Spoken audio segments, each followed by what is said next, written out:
ఒక్క నిమిషం వెంకటరెడ్డి గారు డైవర్ట్ కాకుండా ఒక్క నిమిషం నేను ఇది వస్తాను, మీ దగ్గరికి వస్తాను. మస్తాన్ రావు గారు ఒక 2 minutes మాట్లాడి తర్వాత వాళ్ళ దగ్గరికి వెళ్తాను ప్లీజ్. అంటే ఇప్పుడు అత్యాచారాల విషయంలో ఇప్పుడు వెంకటరెడ్డి గారు కానీ తెలుగుదేశం జనసేన యాక్చువల్గా అత్యాచారాలు అనేవి ఏ ప్రభుత్వంలో అయినా జరుగుతాయంటే దానికి అనేక కారణాలు ఉన్నాయనేది మనం వాస్తవాలు అంగీకరించాలి. ఈ ప్రభుత్వం ఉంటే అత్యాచారాలు ఆగిపోతాయి, ఆ ప్రభుత్వం ఉంటే అత్యాచారాలు జరుగుతాయి అనేది కూడా వాస్తవం కాదు. అది సమాజంలో అనేక దుష్పరిణామాలు, టెక్నాలజీ వల్ల కావచ్చు, రకరకాల అంశాలు, డిసిప్లిన్ క్రమశిక్షణ విషయం, ఇవన్నీ ఉంటాయి, చాలా అంశాలు ఉంటాయి. లా అండ్ ఆర్డర్కి సంబంధించిన ప్రాబ్లమ్స్ ఉంటాయి, పోలీసులు చర్యలు తీసుకోవడంలో లోపాలు ఉంటాయి. అదేవిధంగా సమాజంలో అనేక దుర్లక్షణాలు కూడా ఈ పరిణామాల కారణం అనేది మనం గ్రహించాలి. అంతేగాని కూటమి సర్కారు వస్తే పెరిగాయి లేకపోతే అప్పుడు తగ్గాయి అనేది అప్పుడు కూడా ఉన్నాయి, ఇప్పుడు ఉన్నాయి, ఎప్పుడు ఉంటాయి. దాని మీద ప్రభుత్వాలు ఏ విధంగా రెస్పాండ్ అవుతున్నాయి మన ఒక డేటా కూడా నేను చూశాను సార్. ఇప్పుడు 13 కేసులకు సంబంధించి అత్యాచారాలు కావచ్చు, అలాగే మహిళలకు సంబంధించి డౌరీ హత్యలు కావచ్చు, ఒక 13 కేసులు 3 నెలల నుంచి 7 నెలల లోపల శిక్షలు పడినటువంటి పరిస్థితి ఉంది. కన్విక్షన్ కూడా పడిపోయినటువంటి పరిస్థితి. అంటే ఫాస్ట్ ట్రాక్ కోర్టులు ఉన్నాయో లేదో తెలియదు, కానీ నా దగ్గర ఉన్నటువంటి వివరాల ప్రకారం ఆ విధంగా శిక్షలు అయితే పడినటువంటి పరిస్థితి కూడా ఉంది. సో వెంకటరెడ్డి గారు అంటున్నది ఏంటి అంటే, అంత దారుణంగా జరుగుతూ ఉన్నటువంటి నేపథ్యంలో లా అండ్ ఆర్డర్ గురించి మాట్లాడుతున్నారు, దానికి సంబంధించినటువంటి పూర్తి వివరాలు చెప్తే బాగుంటుంది అనేది ఆయన చెప్తున్నది. దాని గురించి మాట్లాడు ప్లీజ్.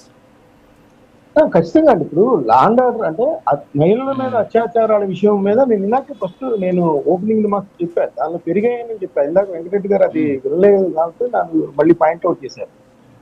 అత్యాచారాలు జరిగాయి, దాని మీద ప్రాపర్ గా పోలీసులు రియాక్ట్ కావాలి. దర్యాప్తు విషయాల్లో కానీ కొంత వెనకబడి ఉన్నమాట వాస్తవం.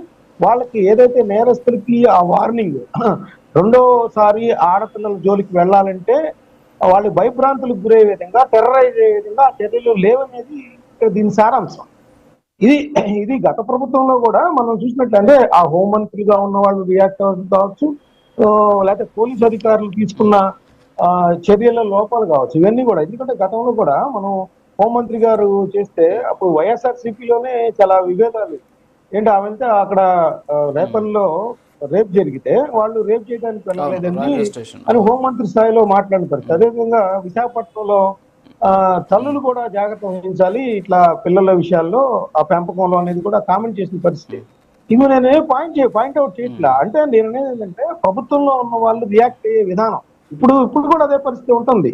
ఆ ఏదైతే అత్యాచారాలు మహిళల మీద, ఆడపిల్లల మీద జరుగుతూ ఉన్నాయో వాటికి సంబంధించి కూడా. ఇంకోటి ఏంటంటే ఈ రౌడీ షీటర్స్ కానీ వీళ్ళు కానీ ఎవరైతే మహిళల మీద అత్యాచారాలు జరిపేవాళ్ళు ఎవరు కూడా సపోర్ట్ చేయకూడదు, ఎవరు కూడా వాళ్ళని వెలివేసినట్టు చూడాల్సిన పరిస్థితి కూడా ఉంది.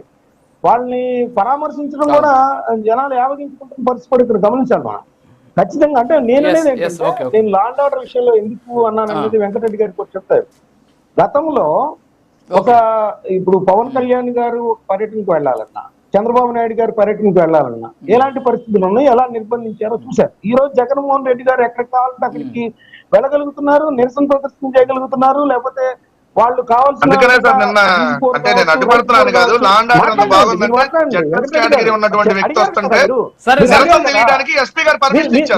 మీరు అడిగారు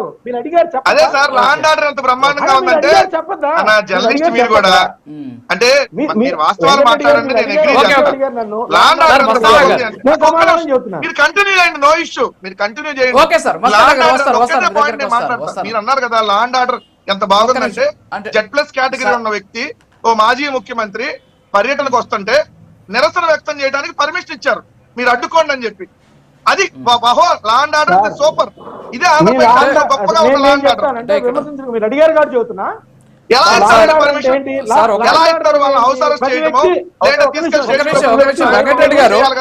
వెంకటరెడ్డి గారు మస్తాన్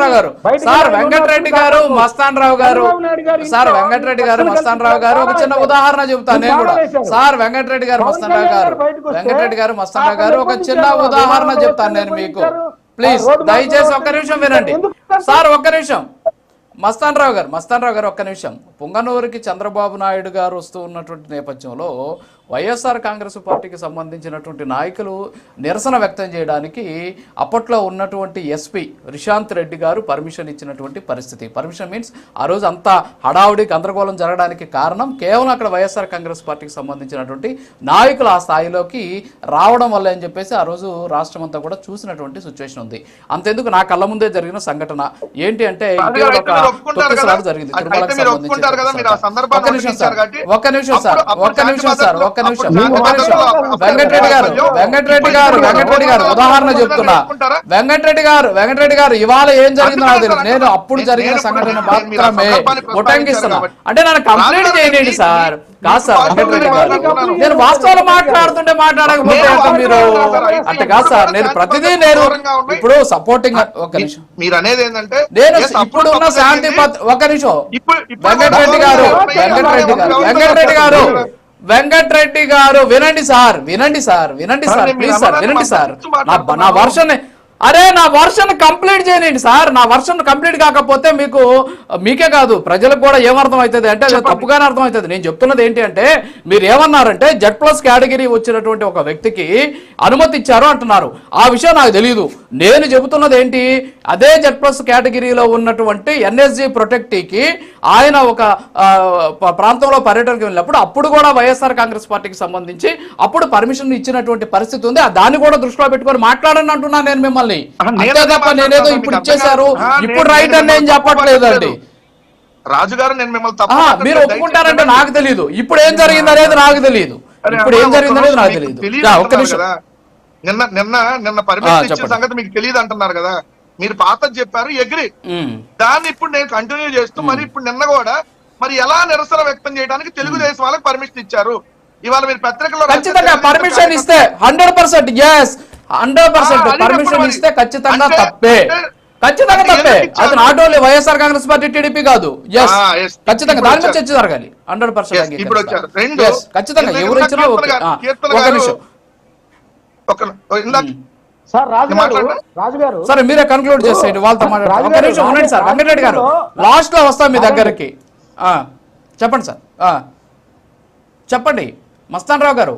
రాజమండ్రిలో రైతుల ఉద్యమానికి పర్మిషన్ ఇచ్చారు సార్. అక్కడ మార్గాన్ని భరత్ గారికి కూడా పర్మిషన్ ఇచ్చారు. అక్కడ ఇద్దరు కొట్టుకున్నారు. అక్కడ అంటే అది కొట్టుకుంటానికి ఇచ్చారా? ఎందుకు ఇచ్చారు? అప్పుడు ఏం సమాధానం చెప్తారు దానికి?